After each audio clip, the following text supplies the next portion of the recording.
Good afternoon, everyone. So, our topic in this afternoon is all about genetic engineering. So, by the way, what is genetic engineering? Genetic engineering it is also known as a recombinant DNA technology. It refers to all techniques that allows desirable genetic traits from a plant, animal, or microorganism to be incorporated into unrelated species rather. So the DNA with desirable traits is directly incorporated, recombined more quickly and more reliable into the DNA of target species. So this technology allows the plants, the or animals embryos to be utilized and regenerating cells, organs, and even a whole organism. So those wider range of traits with commercial application is now available to a plant or a animal breeder. So next we have here a genetically modified organism or a GMO. It is also referred to as a transgenic. So it is a product of genetic engineering, the GMO. So are living cells or organism with altered or modified DNA. So making them capable of producing new substance or performing new functions. So we have here the process involved in genetic engineering. So the bacterium, we have bacterium and nucleus.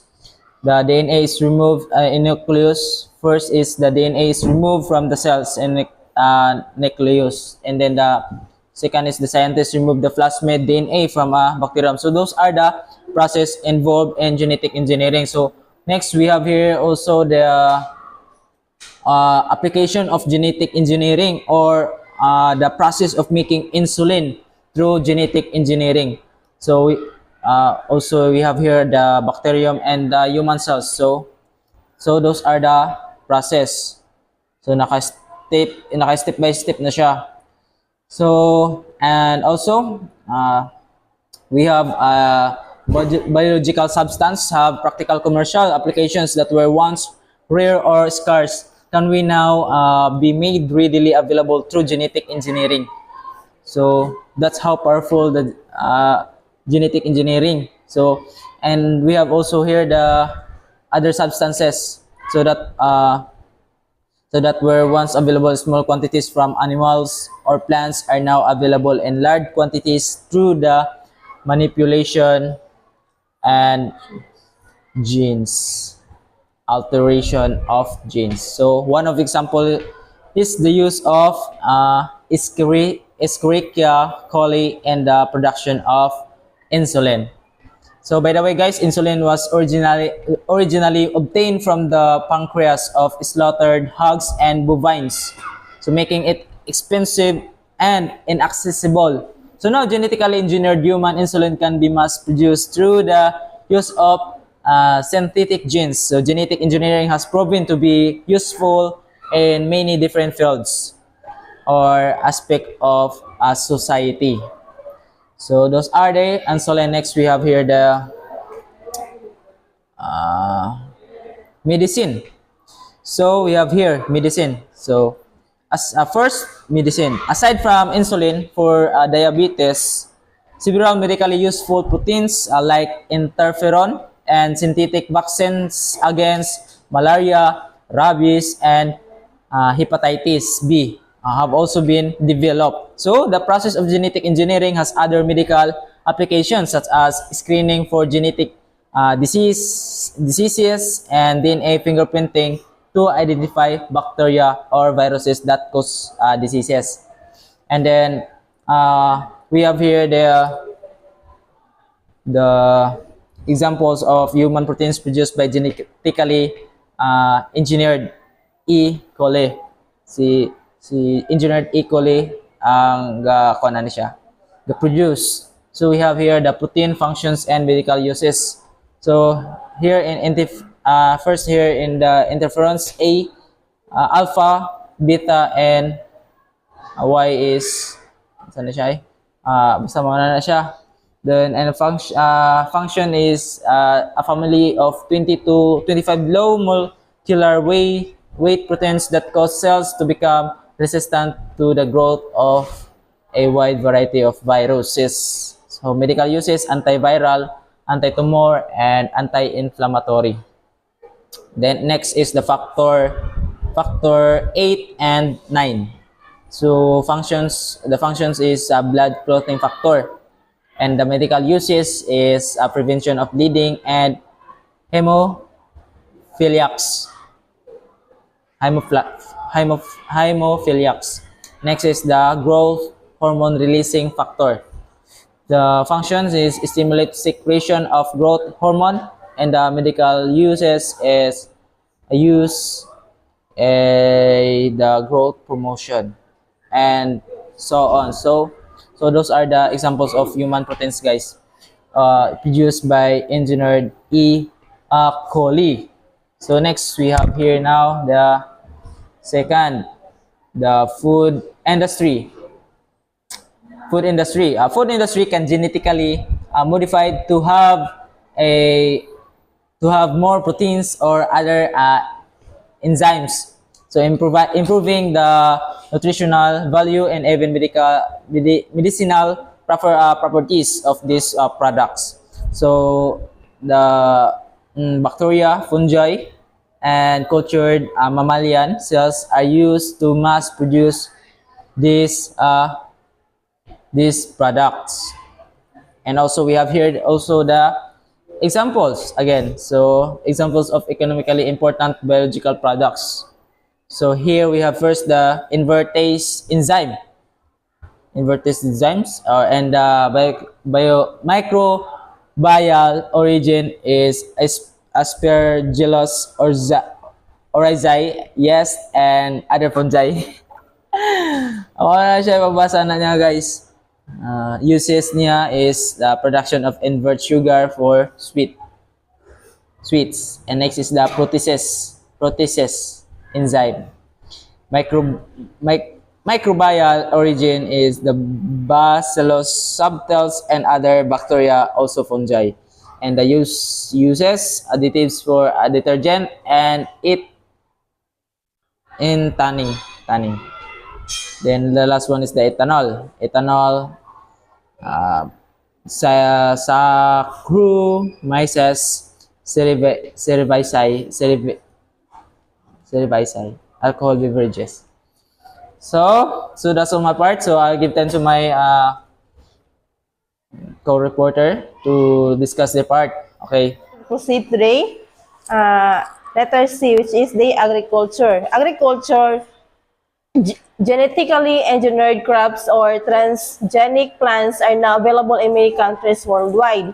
In 1996, countries such as the United States, Canada, Argentina, Australia, China, and Mexico were already growing transgenic plants in large scale. So, for example of such as application are plants like transgenic cotton, protein, and corn, which all contain an endotoxin gene from Bacillus thuringiensis (BT). Is a common soil bacterium in the produces a toxin that affects only certain insects such as Lepidoptera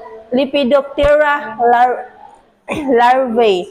Example, the acorn borer, but not other organisms that may be beneficial to the plant. Next is in the Philippines, genetic engineering is applied in the production of crops. Genetically modified corn, for example, has helped farmers' crops become resistant to the corn borers. There are currently 400,000 farmers in the country who have raised biotech corn. Another example of crop now being genetically modified in the eggplant. Eggplant is the #1 vegetable in terms of production area in the country, which an average of 29,225 hectares planted each year. Eggplant farmers suffer.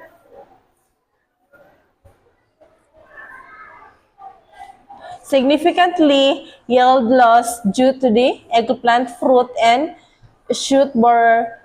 The Betty eggplant expresses BT gene enable it to produce the same toxin that makes it resistant to FSB. So the following are some successful genetically modified crops. So number one, corn, soybean, canola, sugar beet, squash, potato that require fewer application of herbicides and pesticides. So tomato that have a delayed ripening process resulting in more flavor and color. So soybeans that are lower in saturated fats are offer better frying stability. So number 4, papayas that are resistant to ring spot virus. Number 5, peanuts which high alcoholic acid content. Number 6, golden rice with high vitamin A, beta-carotene content. Number 7, apples that do not turn brown even after having been peeled. 8 is carnations that produce blue mauve flowers. Next is letter D, which is the future application. Fruits and vegetables will be modified to be disease resistant and have long shelf life.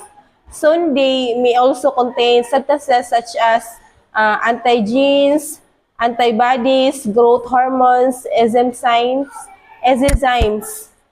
collagen, and vitamin that can potentially treat chronic disease such as cancer and heart disease. And now let's proceed to the issue and concerns. So genetic engineering is a controversial issue because it possesses ethical concerns. Critics have branded GMO products Frankenfood based on Mary Shelley's Frankenstein, a story about the scientist Victor Frankenstein who created a monster that turned against his own creator. This brand of criticism warns of the possible negative side effect of GMOs. The following are common issues and concerns on GMOs related to the health and environment. So number 1 is possible effects or non-target organisms such as beneficial insects, mammals, wildlife, and endangered or threatened species in the environment. Number 2, possible gene flow to the crossing with other varieties, including indigenous crops and with wild relatives. Number 3, possible formation of resistant insect pests and microorganisms. Number 4, possible persistence of toxin in the environment. And last, possible formation of human disease such as allergy and cancer. So that is the issues and concerns. So now let's proceed to the another reporter. So now let's proceed to GMO rest. So scientists who are critical of GMOs are questioning the health and environmental risk that GMOs pose. Studies have shown that consuming and producing GMOs can result in the formation of new and or more virulent strains of infection against agents. The prevalence of toxins in soil, killing of non-target organisms, and other unpredictable and unknown long-term effects are also concerns of GMO critics. So the following are some examples of missteps concerning GMOs. So first is Bt toxin and monarch butterfly. So laboratory experiments suggest that death may occur among monarch butterfly larvae that ingest Bt corn pollen on host plants. So the second one is bovine growth hormone or the RBGH or Posilac. Human abnormalities have been attributed to drinking milk from cows injected with RBGH, so the milk contains with high levels of a protein fraction called insulin-like growth factors 1 or IGF-1, which has been linked to the formation of breast, prostate, and colon cancer. So next one is the Terminator or suicide seeds. So American agrochemical and agricultural biotechnology company Monsanto patented a technology that creates sterile seeds to protect its patented synthetic genes called Terminator technology. So by the media, sterile seed technology is a type of gene use restriction technology or GURT in which seed produced by a crop will not grow. Crops will not produce viable by offspring seed or will produce viable seeds with specific genes switch off. So the inviability of offspring seeds forced farmers to buy seeds for every season. So next, let's proceed to the patent issue. So the issue of authorization is also present, particularly regarding who is authorized to use modified or altered genes. For example, the Bt toxin genes is protected by the patent of the agrochemical company Monsanto. If Bt corn contaminates native corn varieties, Monsanto may sue local farmers for unauthorized possession of their protected genes. So Monsanto has already sued and won such suits against US and Canadian farmers. These farmers were fined with large amount of money for the presence of Monsanto's patent soya and canola genes in their crop fields. So next issue is the ethical issue. So many critics claim that the technology of the genetic engineering goes against religious beliefs because its essence revolves around the idea of playing God, as GMOs directly modify the natural function and process of organism. So that are the issue on the genetic engineering. So now let's proceed to genetic engineering in the Philippines. So agricultural biotechnology is recognized by the Philippines government as an effective tool in attaining food security. So sustainable agriculture and in the promotion of health and food or environmental safety. So research involving transgenic crops is conducted at the following institution. So first institution is the IRRI or the International Rice Research Institute of Los Baños, Laguna, which develops varieties of rice and works environmental sustainability in rice farming. And the second one is the National Institute of Molecular Biology and Biotechnology or the Biotech of Los Baños, again, Laguna, which researcher on and develop programs to achieve sustainability to create better food and feed products as well as medical drugs. So the third institution is the Philippine Rice Research Institute or the PhilRice. Science City of Muñoz, Nueva Ecija, which is attached to the Department of Agriculture or the DA, and develops methods of technology to improve copy yields, making agricultural processes more efficient and cost-effective. So the fourth one is the Institute of Plant Breeding. So University of the Philippines, Los Baños, Laguna, that handles the development and improvement of plants and crops other than rice. And the last one is the Philippine Carabao Center. Science City of Muñoz, Nueva Ecija, which is also attached to the DA and aims to conserve the country's Carabao population. So that's the topic all about.